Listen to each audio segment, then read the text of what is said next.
Okay, so here we have the bench press. We're going to go through two movements, the wider grip and the closer grip. So what Kevin wants to do is the same as we went through the dumbbell press. Make sure the shoulders are tucked down, the chest is nice and high, a slight arch in the back, just to make sure that we're nice and tight between the lower body and the upper body. The grip he's going to take is just outside shoulder width. Going too wide will take, again, the stress a little bit more towards the shoulders and off the chest. But this is preferential. Right here, he's about a thumb distance from the first line on the marker of the bar. This is pretty perfect for me. He wants to be positioned right under the bar where his eyes are just below the bar, just to know that when he unracks, it's not going to clip the sides on his way back up.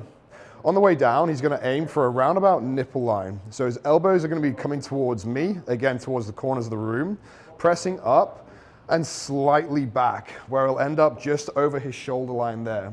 So again, if he comes down again, it'll end in the lower chest with elbows slightly tucked, pressing up and slightly back. Perfect. You can go back there. Cool. Right, so let's go for a close grip version on why this is slightly different. When we take the hands in closer, this will put a little bit more of flexion through the elbow, which will put the stress on the tricep more so. You're not going to take out chest entirely, but we can shift the weight onto different muscle groups, this being tricep.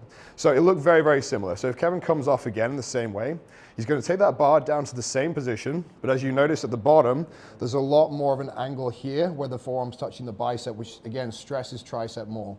He's going to press up in the same direction. His grip is going to make sure that his palm is right below the bar. He's not overly extending his wrists. He's still got some flexion in there to make sure the power translates from the wrist through the elbow, through the shoulder. But again, we don't want to overly externally rotate to have the elbows too tight to the body. Just keep them close. They can flare a little bit, and you can push with a decent amount of weight, keeping the tension on the tricep.